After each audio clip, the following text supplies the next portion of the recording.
welcome in. Happy Tuesday, everybody. Hopefully, y'all are doing well. Hopefully, you had a good weekend. We are into the thick of fantasy football draft season. There will be real football played this weekend on the college football side of things. NFL is just a few weeks away. Nothing this weekend in terms of real football. Nothing next weekend, but then the following week we have a game on Wednesday, Thursday, Sunday, Monday. We're really kind of getting into it, especially when it comes to fantasy football drafts. Ryan, what's up? Chris, what's up? So obviously today we're going to talk some fantasy, talk a little college football, and then tomorrow I will be streaming, but it will be at nighttime. I have a $350 buy-in fantasy draft that I think is at 7 o'clock, 7 or 7:30. So I'll live stream that. You guys can join in live, or you can watch it on replay if you want to see my thoughts. During a draft, which I'll be doing tomorrow night. And then Thursday, I think Steve's back in town this week. He was on vacation last week, so he'll be coming on. Lots to talk about. And then Friday, I'll be live again because we have football this weekend. So we can kind of talk overall college today. A little bit of week zero. We can finish up week zero on Friday if you guys want, the kind of day before.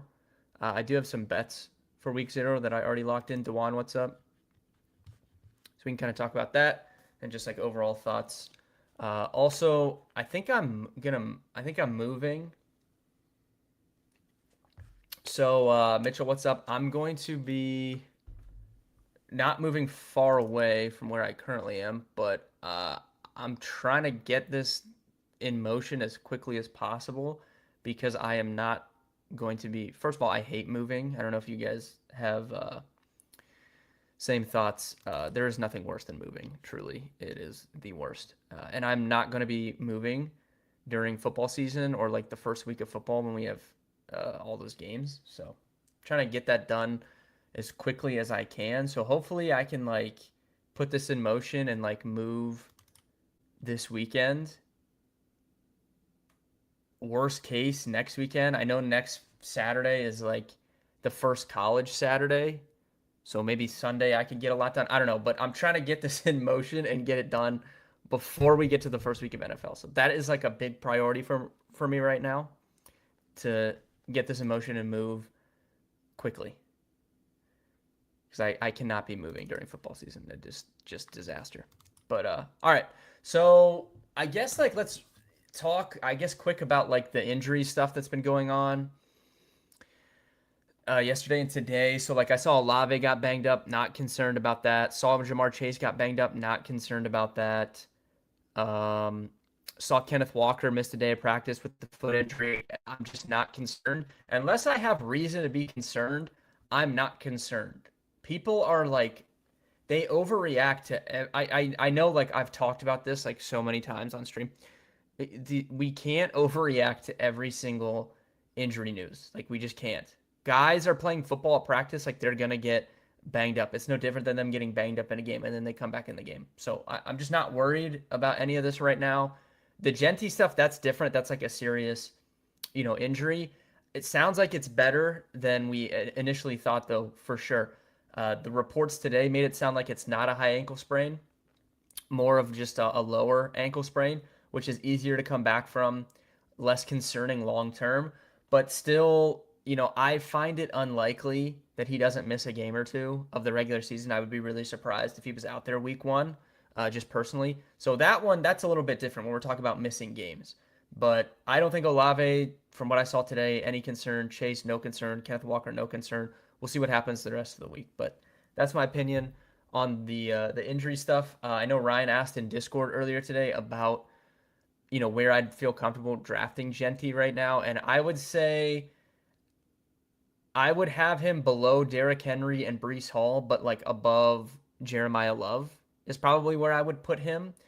I'm not gonna really draft any Genty. I just don't think because I don't want to take him first or second round, and then I like the receivers too much moving on from there to like really want to click him. So he's probably off my draft board. I I like Henry significantly more than him. I think Derrick Henry is undervalued where he goes in drafts. So if you're looking for that running back start, I think Henry is probably like the ideal second round pick for me. Uh, Unless you're taking Kenneth Walker, which you guys know how much I like him. But yeah, I think Derrick Henry is like a really strong pick as well. So we can kind of talk like overall my thoughts on obviously my big blog dropped this weekend. If you guys have questions on anything, go ahead and ask, and then we'll kind of talk some college football.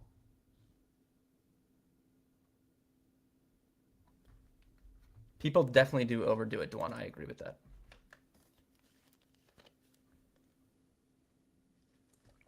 So I guess like overall, a lot for me this year is letting the draft come to me, and depending on what pick I have, usually I kind of recommend that anyways. But in years past, like last year, like I really wanted to go hero running back. The year before that, really wanted to go hero running back. This year, I'm a little bit more open to letting the first round come to me. It just depends what pick I get. If I pick top four, I know who I'm picking. I'm picking one of the running backs, or if they're gone, I'm taking Chase or Puka.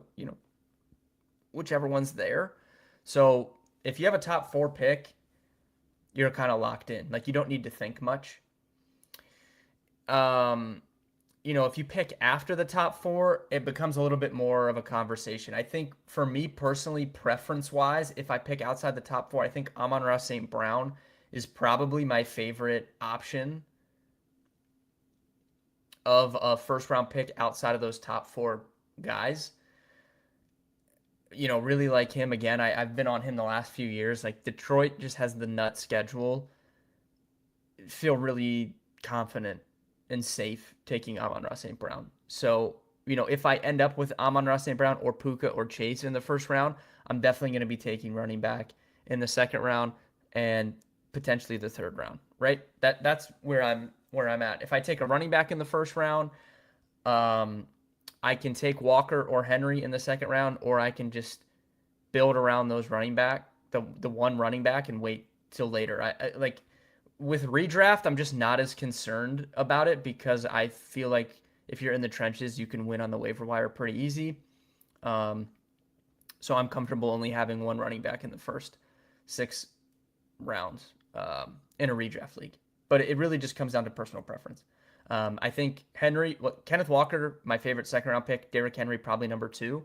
And then Nico Collins is in there as well. I like all those guys in the second round. So it really just comes down to who's there. If I get sniped on Walker, then I'll make a decision between Derrick Henry or Nico Collins. And then Brock Bowers, I have in there as well. Definitely interested in him. I have him as tight end one this season, but the Genty stuff, dude, does like it affects the offense as a whole. So some people were saying it helps Bowers. I don't think it helps Bowers. I think it hurts because it hurts the offense as a whole, which is not a good thing. Um, Ryan, you said Washington or Marvin Harrison. Assuming you mean Parker Washington, I think I'd lean him to be honest. I do like both of those guys this year, but probably Parker Washington.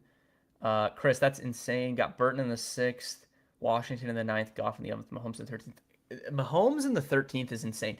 I honestly should include that in this article, to be honest with you. Like, the shade for Mahomes in fantasy, because he had a bad year last year, is wild. Like, he's still Patrick Mahomes. Getting him in the 13th round is insane.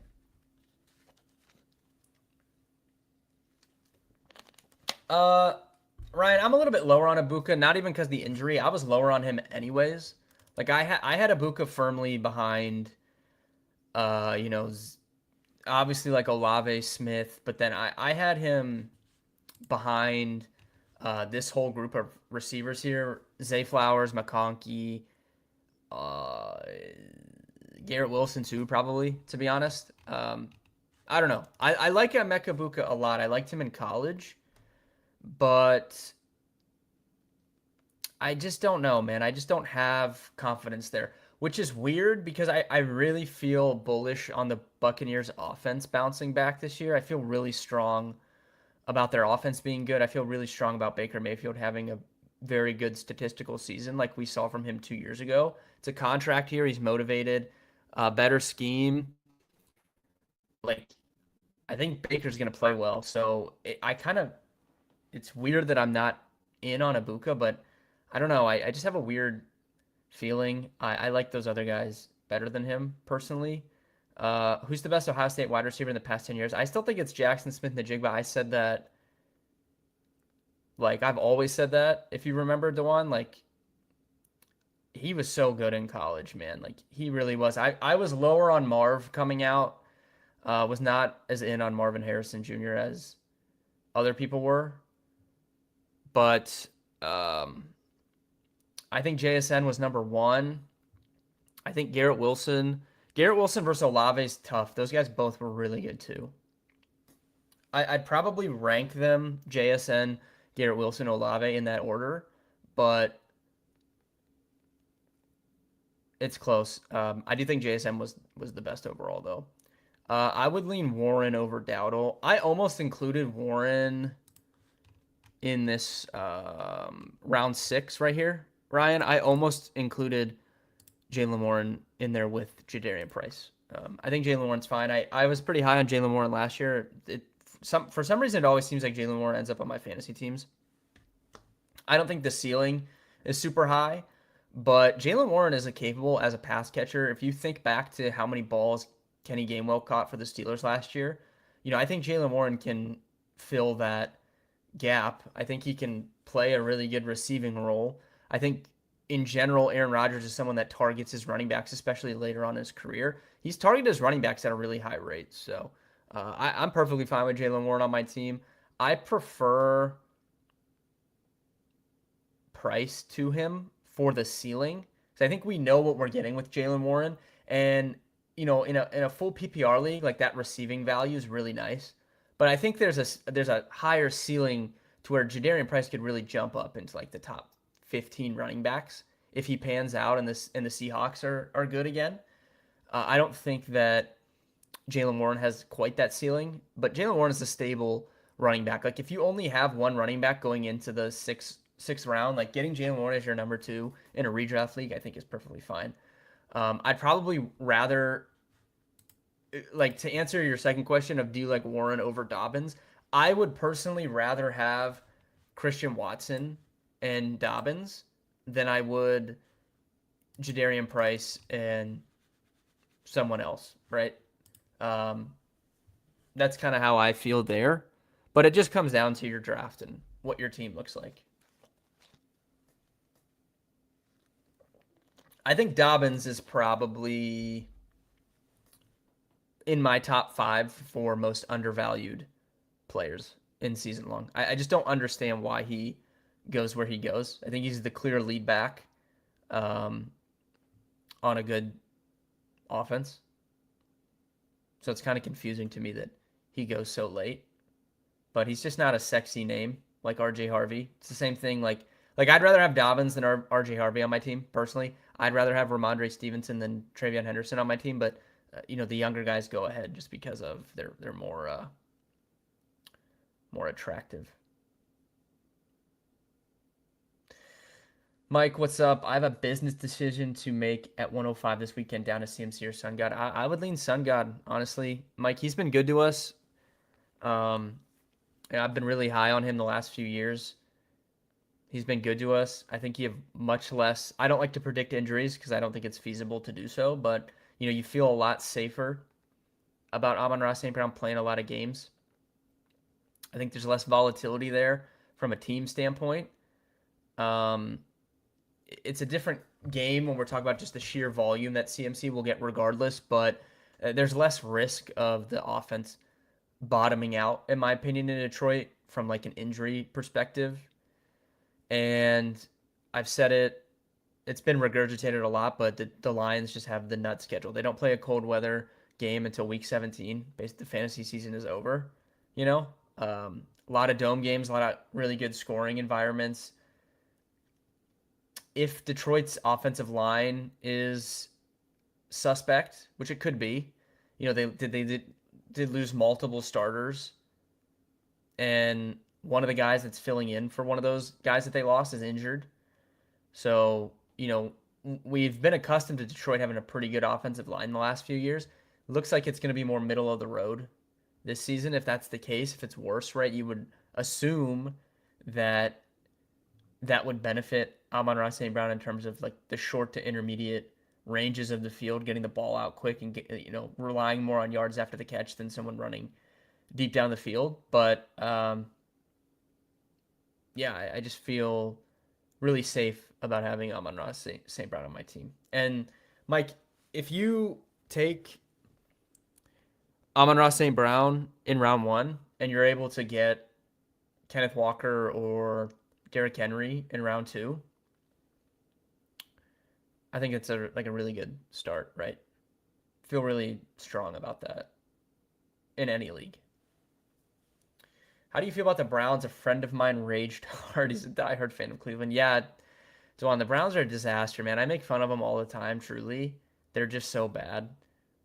I don't know if you guys saw the short form video I made yesterday, but it's just my own theory that they're not going to put Deshaun Watson out on the field at home. Could I be wrong about that? Sure, they might just not care, right?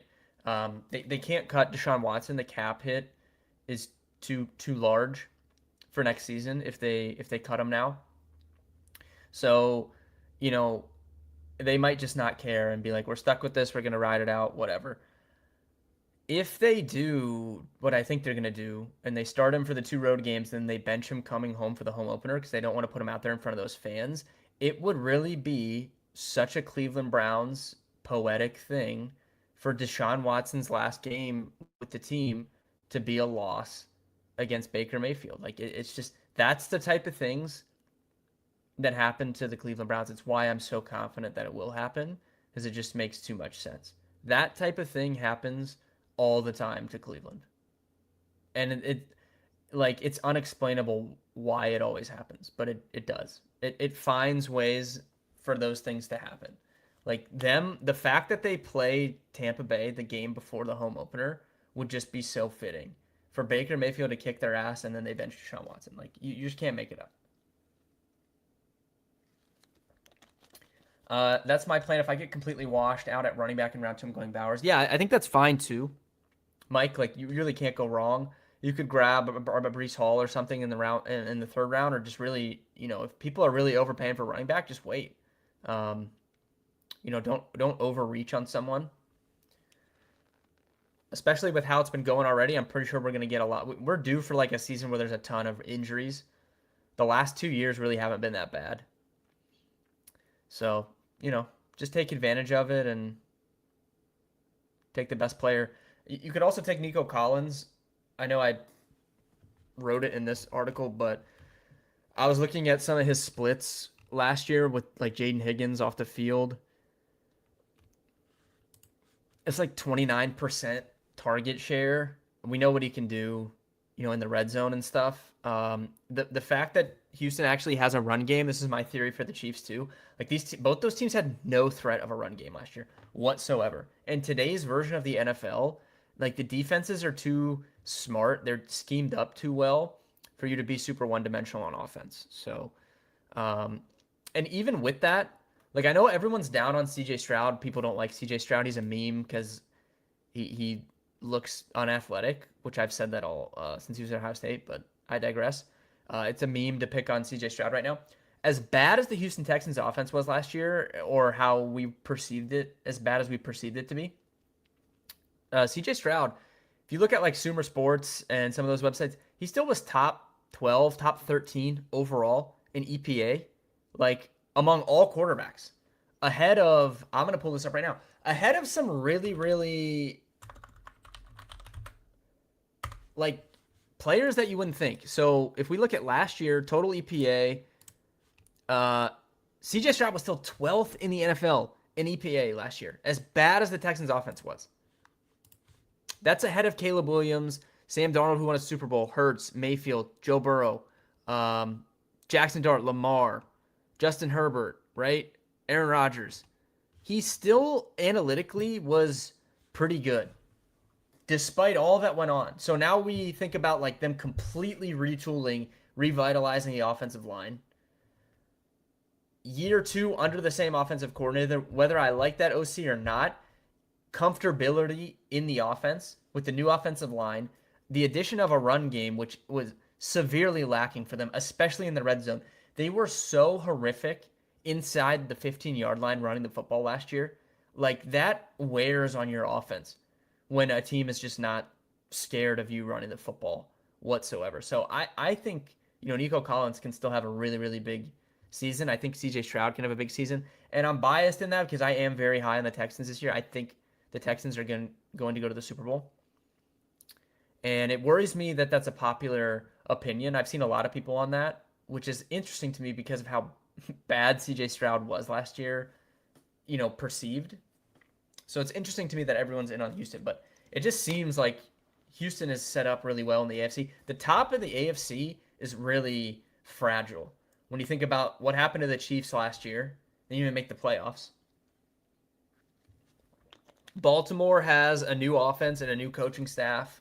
They really didn't do anything offensively to upgrade anything other than bringing in some rookie receivers, which could be good, could be bad. We have no idea, right? The offensive line is a question. Buffalo, is a question. They went out and got DJ Moore, but I think the defense has questions. So what can they give you? So in New England, they played a really, really easy schedule last year, really didn't get tested. How much of that, is going to leak into this season? I don't know. So I think the top half of the AFC, there are a lot of question marks. Top to bottom roster-wise, I think Houston has the best team. They have arguably the best defense in the NFL, and that's something that they can rely on most weeks, right? And then Denver, even, I'm not super high on Denver this year. I think they had a lot of fortunate luck in their favor in terms of one-score games last year. That's not typically repeatable year over year. So I think Houston's really primed to have a big season. If Deshaun Watson goes 1-1, I don't know. Again, I might be wrong. Like, they might just, like I said, be like, we're stuck with this guy. We're just gonna go with him. I just don't see how you put him on the field given the toxicity that's going to be in that stadium. But at the same time, this could be an indictment on Shedeur Sanders. If the players on the field feel like Deshaun Watson gives them the best chance to win games, as bad as that sounds, while we don't think Deshaun Watson's good, he might be the best option they have. So if the players truly believe that, you really can't take him off the field, right? Like, you can't tell the team, we know you guys want this guy playing, but we're not going to play him, right? You really can't do that. So I don't know. He might be on the field in Cleveland week 3. He might not. I think that they will be 0-2, though, going into that home opener because their defense is a real question for me. They traded, obviously, away Myles Garrett. They brought in Jared Verse, who I really like. I think Jared Verse is extremely underrated. So he's good, but there's really no threat of a pass rush on that defensive line outside of Jared Verse, in my opinion. And they just lost Alex Wright to injury. They are very, very thin in the secondary after Denzel Ward. I just don't think the defense is very good, to be quite honest with you. And it's a really tough matchup for them to start out on the road against one of the better schemers in the NFL and Liam Cohen, in my opinion. Like, Liam Cohen has had months to prepare for this Cleveland Browns defense that I think is going to take a step back and is not very good. So I'm going to be very interested in some Jaguars in DFS stacks in week 1. And then they have to go play Tampa in week 2. Like I said, I think Tampa's offense is going to be good. And I think they'll be able to take advantage of that secondary if it's as leaky as I think it could be. So I do think they'll be 0-2 going into that week 3 game. I will be playing that tonight. Yes, Chris. There will be some MLB DFS played tonight. All right, if we want to talk a little college, I think, let me pull up Let me pull up Sportsbook here. We can look at like some odds for the season. And then I can talk week 0 a little bit too. Let me pull this up. Let's do this, and then we will. All right, so starting off futures wise, I already tweeted this out. I think Notre Dame is my title pick this year. If you guys have watched me at all throughout the years, the one thing when this is all said and done, whenever that is, you can never say I was a biased bettor because I absolutely hate Notre Dame. I always have. I've never liked Notre Dame. I've always made fun of Notre Dame. Any chance I got, I made fun of Notre Dame and Notre Dame fans. And I think Notre Dame is going to win the national title this year. I think they're the best team. I think they're the most complete team. They fit the mold of the team that I think Texas fits this mold. I think Oregon fits this mold. Like, been in the mix, but unable to get over the hump. I think Marcus Freeman fits in that conversation, similarly with Lanning, with Sarkisian. Been in the mix, couldn't get over the hump.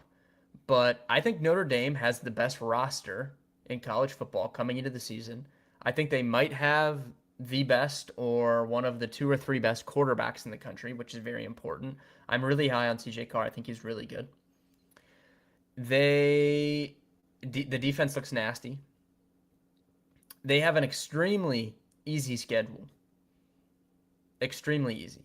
And why that's important to me nowadays, in years past, before we had the big playoff, I think you worried about a team not playing anybody in the regular season and then getting in that bowl game and getting smoked when it was a big step up in competition. We don't have those concerns anymore because you're not going to play one play. You're going to play multiple playoff games before you get to the national title game. So no matter what goes on in the regular season, you get weeks off before you even get to the playoffs. And then, you're going to be in the thick of it against real teams before you ever sniff a national championship. So I don't care that their schedule stinks. I think if anything, it's a positive because they're going to be able to load manage their roster to their liking heading into the later parts of the season. So Notre Dame is my national title pick. I took them at plus 650. I am going to have a very, very large futures bet. It's one college pick and it's one NFL pick, and it does involve Notre Dame. So I'll be giving that out closer to the actual game starting. So I'll probably give it out next week. But I'm probably going to buy a Notre Dame hat and rep them this year. I'm very high on this team, and they're going to try and make us. They're going to try and make us some money, and I'm going to try and will them to the finish line. I'm glad you brought that up. Does Penn State schedule feel insanely fraudulent? I do have a bet currently on Penn State to make the college football playoff. They also have an extremely easy schedule. I do like Matt Campbell, so I don't know if you guys know this. Matt Campbell and myself, alumni of the same high school. Matt Campbell went to the same high school as me. But let me pull up Penn State schedule. This schedule is also a complete joke. So Notre Dame plays. Let me pull up on ESPN actually real quick. It's just easier to look at. Notre Dame plays Marshall to open their season at home. They play at Temple, so these are multiple blowouts. They play Buffalo, blowout. They play Wisconsin, blowout. They play at Northwestern, blowout. Do you worry about Northwestern on the road being a look-ahead spot because they play USC the week after the Northwestern game? Potentially, but very, very easy schedule the first month and a half of the season.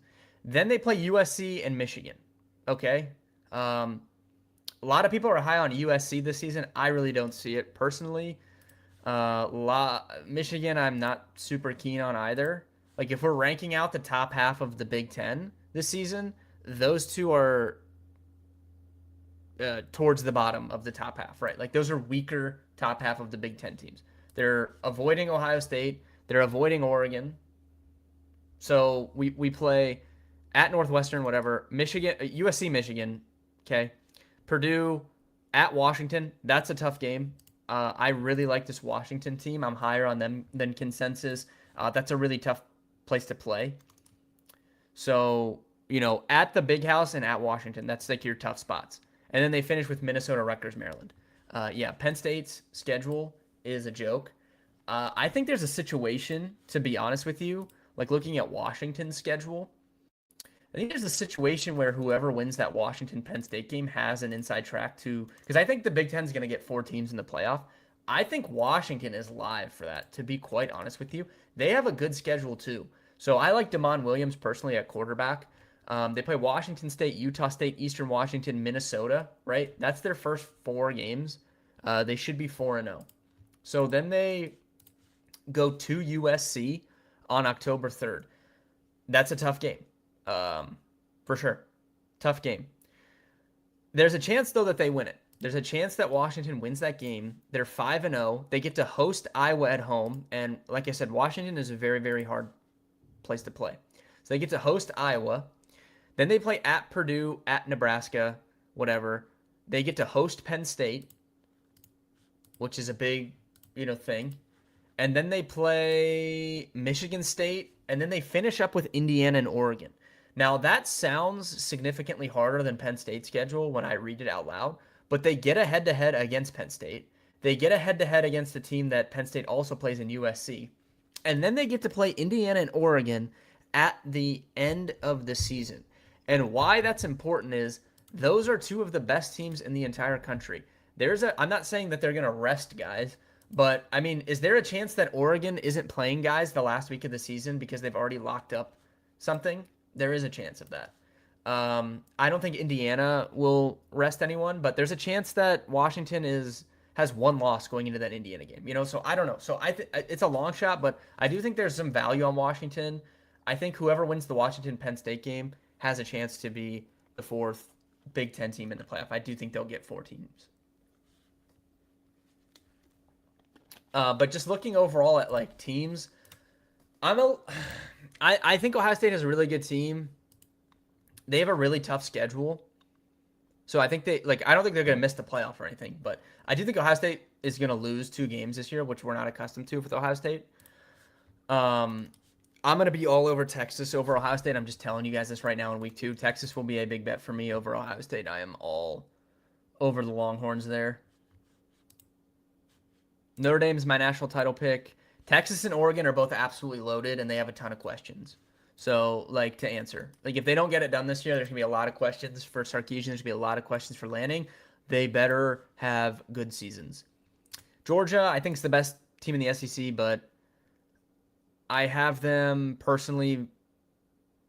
I would still lean Texas, best team in the SEC. Georgia, number 2. I would put Texas and Georgia both behind Ohio State, Notre Dame, Oregon, and Indiana, personally, for me. I think Indiana, just among these top teams, Indiana's the most undervalued. Indiana still has a ton of guys back on both sides of the line. They have guys back on defense. We just saw Kurt Cignetti plug in a quarterback from the transfer portal and go undefeated and win the national title, so I have no reason to believe he can't do the same thing with Josh Hoover. They still have really, really good receivers. I know they lost Surratt and Omar Cooper. I personally, and you guys remember this from last season, I think Charlie Becker was their best overall receiver last year, personally. So I think Charlie Becker is going to have a really good season. They brought in Marsh. They still have weapons on offense. They're still stout on both sides of the line.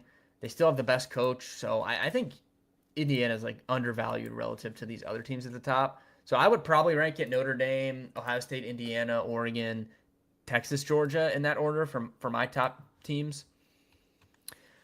And I really don't like a long shot this year, honestly, looking at any of these other teams. But that's just my opinion. I need to look at Texas' schedule a little bit closer. Took Nebraska minus 23.5 and Jacksonville State plus 7.5 along with what we got for Saturday.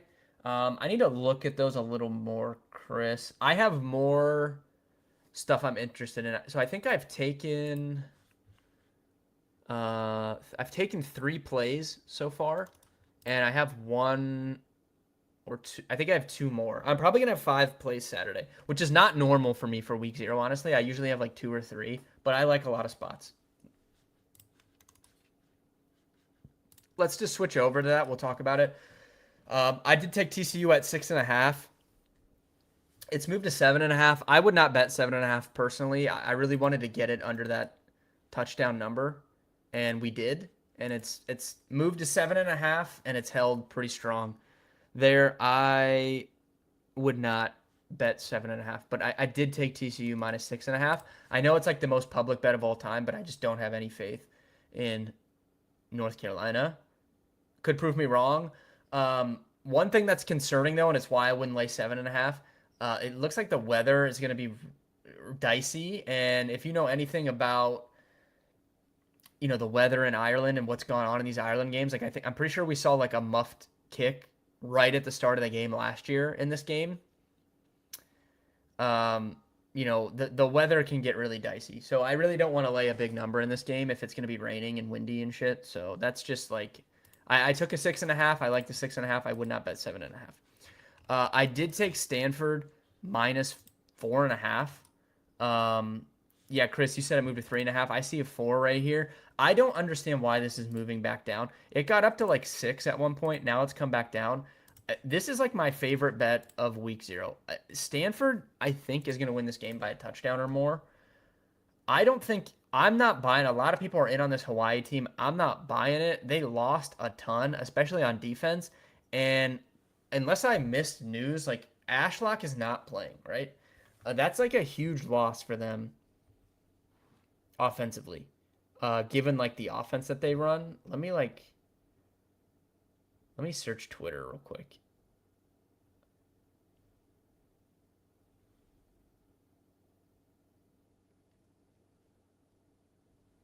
I don't see like anything that like he's not playing, right?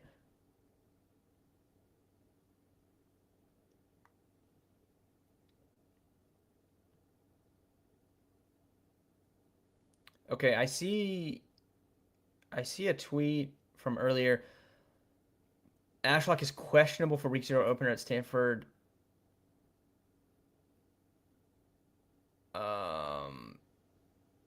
I don't see how he like plays.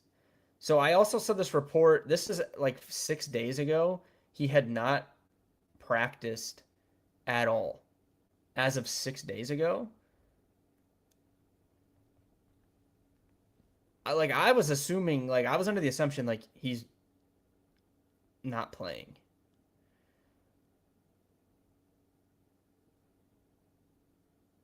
So if he actually like isn't playing, like that makes me like it even more. So I like Stanford pretty comfortably in that game. But I don't really understand why the line's moving back down. If you guys remember though, like for whatever reason, anytime lines move against me in college, we win the bet. It feels like I have like a 90% record when the line moves against us that we win the bet. It's very strange, but I like Stanford in that game. Florida State is going to roll New Mexico State. I do not want to lay 30.5 though. I'm going to take team total.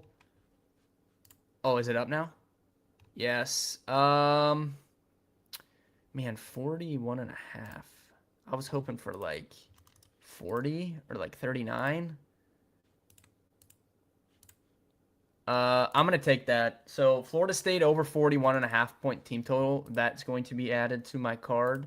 I think they're going to absolutely roll. I'm not going to bet it, but USC should roll. San Jose State, like, pretty easy. I took EMU over Sac State. I do not like the Sac State team very much. So I took EMU minus 9.5. It's 10 now. And then I really wish I jumped on a 5.5 here. I like Memphis to, like, win this game outright, honestly. This is a really, really big. This is like an elimination game in Group of 6, like week 0. This is a big game for like playoff potential in the MWC. This game's gonna be absolutely awesome. I tweeted this weeks ago. Like we don't deserve this game on week 0. This game is gonna be sick. 10 o'clock at night. There's gonna be nothing else going on. Settle in and watch a great game. I think Memphis is like undervalued though. They could win. I think they could win this game outright. So I think I lean under as well. I know everyone always wants to take overs in UNLV games. Um, I think it goes under, and that makes me like the points even more. Memphis whole defense is new. Yeah, UNLV has a lot of new guys too. It's tough for me to like evaluate that honestly because it could be really good or really bad. Like we just don't know because they have a new coaching staff too. But there's been times, Chris, like in recent years where I'm like, oh, this team has all transfers coming in and like it doesn't affect anything. So I don't know like how much I weight it. UNLV has a lot of new guys coming in too. But I think Memphis is like undervalued. I think Memphis is arguably better than UNLV. Um, so I wish this was sitting at 5.5 for like 2 weeks, and I kept looking at it. I wish I would have taken it. I'm probably gonna take 4.5 though with Memphis. So that's gonna be 5 plays total. We got value on TCU.